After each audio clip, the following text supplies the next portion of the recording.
সবাই মা বইলা ডাকে, বাবা বইলা ডাকে, আমি পারি না। মানে আজকে যদি আমাকে বের করে দেয়, যেখানে রাত সেখানে কার। 1 লাখ টাকা দিয়ে আমার মেরে বেচতে চাইছে। আমি বাবা মার মুখ পর্যন্ত দেখি নাই। নাম কি আপনার? গোলাপি আক্তার। বাবার নাম কি আপনার? কাশেম আলী। মায়ের নাম? জ্যোৎস্না বেগম। জ্যোৎস্না বেগম, আবার একজন নাম আছে জায়েদ আলী। এটা আমার বাবার দ্বিতীয় পক্ষের বউ। গ্রামের নাম? কোকরাইল। থানা? ফুলবাড়িয়া। পোস্ট? দেওখোলা। আর জেলা? ময়মনসিংহ।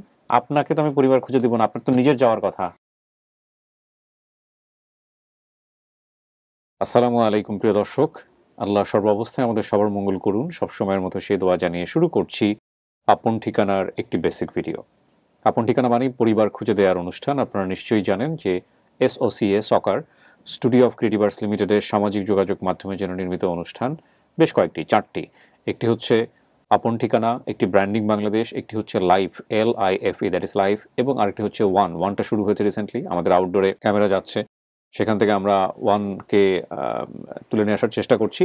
তবে ওয়ান দেখে অনেকেই বুঝতে পারবেন না, কারণ ওয়ানে যেটা হচ্ছে অনেকেই মনে করতে পারেন যে এটা শুধু সাকসেসফুল স্টোরি। নো, ধীরে ধীরে আপনারা বুঝতে পারবেন যে ওয়ানটা আসলে কি, ওয়ানটাকে আমরা ডিফাইন করব। এটা জাস্ট অ্যামেচার একটা অবস্থার মধ্যে আছে এবং আমরা শুধু ইউটিউবকে টার্গেট করে অনুষ্ঠানটা করছি। আপনারা নিশ্চয়ই আমাদের চ্যানেলটাতে গেলে বুঝতে পারবেন, ওয়ান স্পেস দিয়ে সকা নামে সার্চ করলে আপনারা চ্যানেলটা পাবেন। সো আমরা খুব একটা প্রচারও করছি না, এই কন্টেন্টগুলো নিয়ে আমাদের পেজগুলোতে নেই, ফেসবুকেও নেই, আমরা শেয়ারও দিই না, কারণটা আমরা ইউটিউব থেকে চাচ্ছি যে অর্গ্যানিকভাবেই চ্যানেলটি গ্রো করুক। আমরা কোনোভাবেই শেয়ার দিয়ে বুস্ট আপ করা বা এই জিনিসগুলো করতে চাচ্ছি না। আমরা একেবারে ওয়ানের যেই যারা দর্শক তাদেরকেই যাচ্ছি, এই হচ্ছে বিষয়। সো আপনারা গিয়ে ওখানে দেখতে পারেন। এই 4টি ভিডিওর মধ্যে আপন ঠিকানার কথা নতুন করে বলার কিছুই নেই। এটা 4 বছর ধরে আপনাদের সাথে আছে এবং আপনারা জানেন আপন ঠিকানা মানেই নিজ পরিবার খুঁজে পাওয়ার অনুষ্ঠান।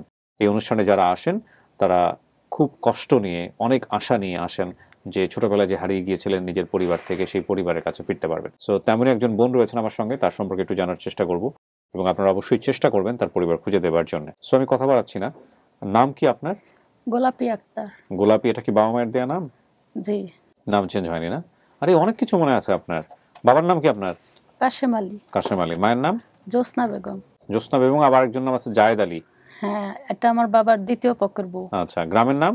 কোকরাইল। কোকরাইল। থানা? ফুলবাড়িয়া। পোস্ট? দেওখোলা। আর জেলা? ময়মনসিংহ। আপনাকে তো আমি পরিবার খুঁজে দিব না, আপনার তো নিজের যাওয়ার কথা। আমি আসলে কোনোদিন যাইনি। অনেক ছোট থাকতে এতিমখানায় আমার মা দিয়ে গেছে আমাকে। জন্মে হয়েছি তখন দিয়ে গেছে। এরপর আর খোঁজ নেয়নি আপনার মা? না। ও, এই জন্য আপনি সাহস করে জানো নাই কখনো। So this is the story. আমি তো পুরো অবাক হয়ে গেছি। তো চিঠি লেখার ঠিকানা এটা গ্রাম, জি আমি শুনবো আপনার কাছ থেকে। গ্রাম কোকরাইল, থানা ফুলবাড়িয়া, পোস্ট দেওখোলা, জেলা ময়মনসিংহ। কি হয়েছে আমাকে ঘটনাটা বলেন তো একেবারে, ছোটবেলা থেকে বলেন, প্রথম থেকে বলেন। হ্যাঁ, আমার বাবা আমার মাকে ছেড়ে দিয়ে আরেকটা বিয়ে করে ঘরে তুলছে। আচ্ছা। বাট আমার মা রাগ করে আমাকে নিয়ে বের হয়ে গেছে। আপনার ভাই বোন একজনই ছিলেন? আপনার মায়ের একজন? তখন আমি পেটে, আমার মা পেটে আমি। ও আচ্ছা, এটা আপনি শুনেছেন পরবর্তীতে। আচ্ছা, হ্যাঁ, তারপর? মানে ওই কাগজে এভরিথিং সবকিছু লেখা আছে ওই জায়গায়। ও আচ্ছা, বের হয়ে গেছে। তারপর? হ্যাঁ, লেখা আছে। মানে আমার ডেলিভারিটা আসলে হসপিটালে হয়েছে। ওইখান থেকে যখন আমার মা পারে নাই আমাকে পালতে, তখন আমার মা আমাকে একটা এতিমখানায় দিয়ে যায় ওই অবস্থায়। আচ্ছা। সবকিছু ওইখানে সে মহিলাটা বলে, এবং যে আমাদেরকে পালছে এখন বর্তমানে, সে সবকিছু লিখছে ওখানে। আচ্ছা, লেখার পরে এখন আমি, আপনার মা কাকে দিয়ে যায়? এই এতিমখানায় একটা দক্ষতা হিসাবে একটা মহিলাকে দেয়া যায়। আচ্ছা। তার নাম শিখা বিশ্বাস। আচ্ছা। সে হিন্দু, বাট সে আমাদেরকে ছোট থেকে বড় করছে, ওইখানে পড়াশোনা করছি, ওইখানে সবকিছু। আপনাকে কি মুসলমান হিসেবেই বড় করেছে না হিন্দু? হ্যাঁ, মুসলমান হিসাবে। মানে আপনার ধর্ম যেভাবে সেভাবেই আপনাকে বড় করেছে। হ্যাঁ। আচ্ছা, তারপর?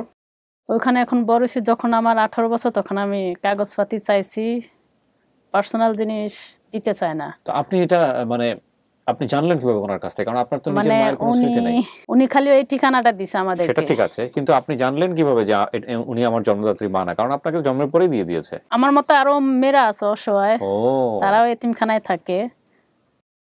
এখন এই জিনিসটা তাদেরও বাবা মা নাই, তারাও অসহায়, আমরা একসাথে বড় হয়েছি। আচ্ছা।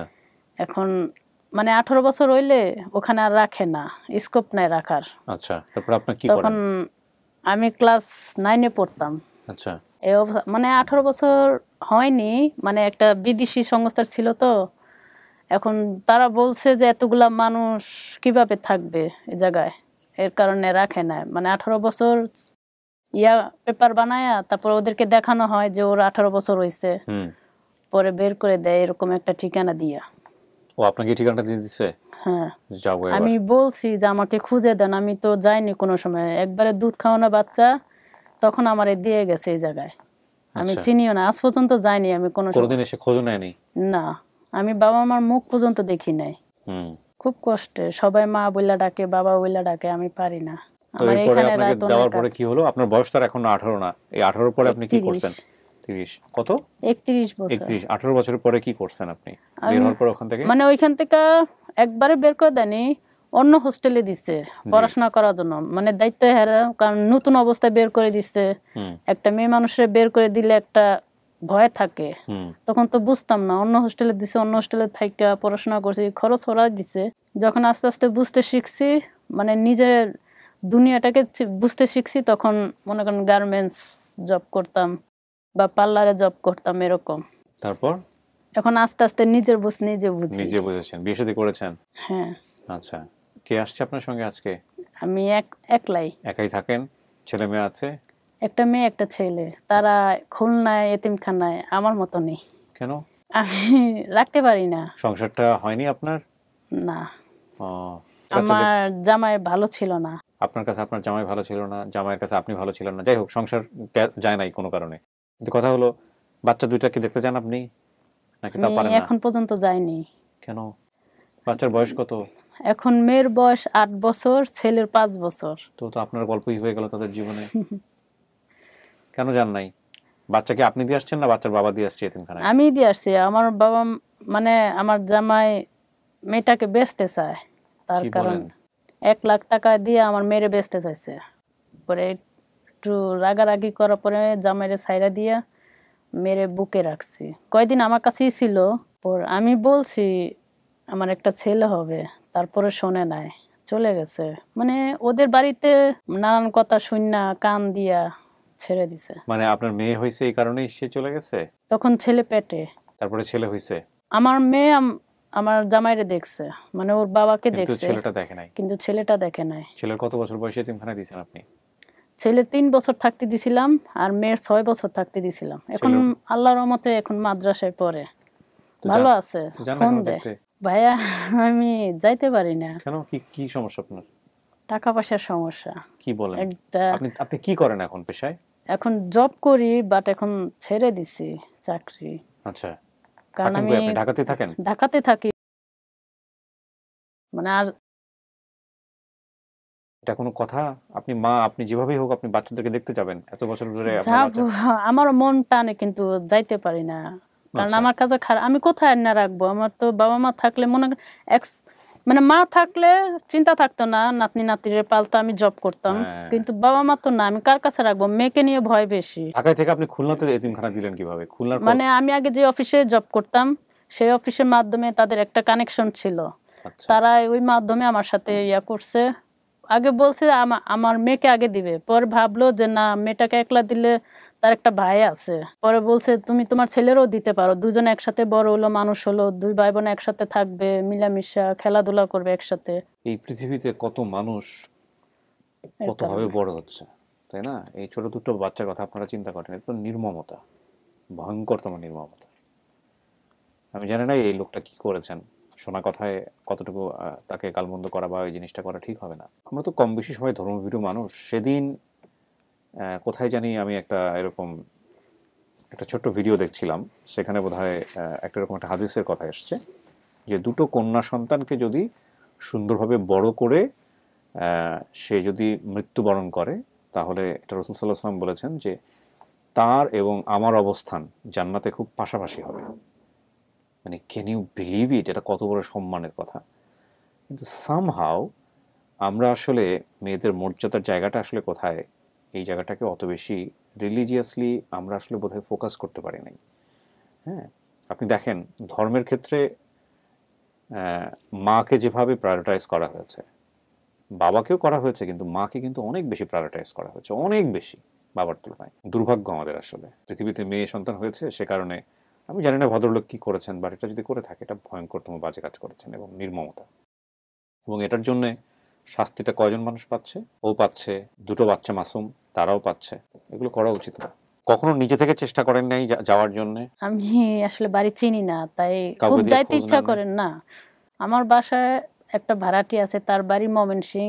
অবশ্য তাকে বলছি, সে রাজি না। এই ধরনের গল্পে তো অনেক কিছুই বের হয়ে আসতে পারে, সেটা চিন্তা করছেন কখনো? কিছু খুব খারাপ লাগে বাবা মা ছাড়া একটা মেয়ে মানুষ থাকাটা। আমি কিন্তু একবারে অস্থায়ী ঠিকানার ভিতরে আছি। সেটা তো বুঝতেই পারছি আমরা। মানে আজকে যদি আমাকে বের করে দেয়, যেখানে রাত সেখানে কাজ। আচ্ছা, আপনার প্রতি আমাদের একটা অনুরোধ, একই সাথে আমাদের ভিডিও যারা দেখছেন তাদের সবার প্রতি অনুরোধ, বেসিক ভিডিওতে যারা আসেন গেস্ট হিসেবে, আমরা যেহেতু ওপেন সোর্স থেকে ইনফরমেশন কালেক্ট করি, এগুলো আমরা বহুবার বলেছি, ইদানিং বলা হয় না বলে অনেক ভুল হয়ে যাচ্ছে। রিসেন্টলি কিন্তু আমাদের এরকম একটা ভিডিও আপডেট হয় নাই, নিজেরা যোগাযোগ করেছে। আপনারা যদি নিজেরা যোগাযোগ করেন, নিজেদের প্রথম কথা হচ্ছে যে এটা হলো এক ধরনের আমাদের যে পদ্ধতি আছে সেই পদ্ধতি থেকে আপনি বাইরে চলে গেলেন, এবং এটা কিন্তু ভয়ঙ্কর রিস্কি হতে পারে। কারণ আমাদের এখানে এমনও হয়, একটা ফ্যামিলি প্রচার হওয়ার পরে অনেকেই যোগাযোগ করে, সেগুলো আমরা জাস্টিফাই করে তারপরে একজনকে বাছাই করি।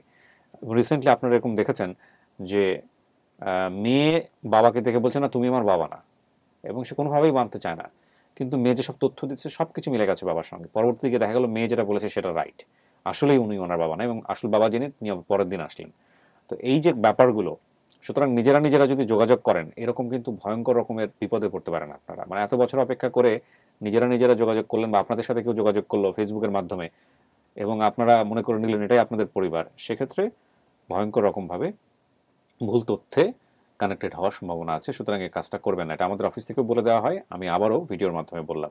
আমি চেষ্টা করবো আপনার জন্য। হ্যাঁ, আপনার এই ভিডিও দেওয়ার পরই আমাদের টিম মেম্বার যারা আছেন তারা হয়তো পরিবার খুঁজে বের করতে পারবেন, যদি এটা ঠিক থাকে। ঠিক আছে, সঠিক ঠিকানা এটাই। সঠিক ঠিকানা না, দেখা যাক কি হয়, আপনি যদি সঠিক তথ্য তবে দিয়ে থাকেন। জি, একটা, হ্যাঁ বলেন। আমার মা দেশে হয়তো পাবেন না, আমার মা আসলে ঢাকায় থাকে। এটা আপনি জানলেন কিভাবে? দিদি একটা কাগজের মধ্যে সবকিছু লেখা রাখছে। হ্যাঁ, কাগজে কি লেখা ছিল? মানে আমার বাবা দ্বিতীয় স্ত্রীকে নিয়ে বাড়িতে বিয়ে করে সংসার করে, আর আমার মা ঢাকাতেই থাকে, বোটবাজার। ওখানে লেখা ছিল? ওখানেই লেখা আছে সবকিছু, তো কিন্তু ওই বোটবাজারে ঠিকানাটা আমাকে দেয় নাই দিদি। আমি অনেকবার চেষ্টা করছি, চুরি করে আনতেও চেষ্টা করছি, আমি সক্ষম হই নাই। কেন উনি দেবে না কেন? মানে ওইটুকু ঠিকানাটা আমাকে আলাদা কাগজে লেখা দিছে, কিন্তু ফুল ঠিকানা আমাকে দেয়নি। আমি এটাও বলছি যে তাহলে আপনারা খুঁজে দেন আমাকে, আমি চলে যাই। তাও কয় তোমারটা তুমি খুঁজে নাও, কিছু বলার নাই। এগুলোর ভেতরের যে ব্যাপারগুলো সেগুলো আমি জানি না কেন এরকম করেন ওনারা। নিশ্চয়ই কোনো কারণ থাকে, কোনো কন্ডিশন থাকে। হয়তো বা সন্তান যখন দিয়ে যান পরিবার থেকে, তখনই হয়তো বলা থাকে যে আমার সন্তান যেন কখনো আমাকে খুঁজে না পায়। I don't know. প্রিয় দর্শক এবং শ্রোতা, চলেন আমরা একটু সবাই মিলে চেষ্টা করি। একটা ভালো সংবাদের প্রত্যাশায় আমরা শেষ করছি। আসসালামু আলাইকুম।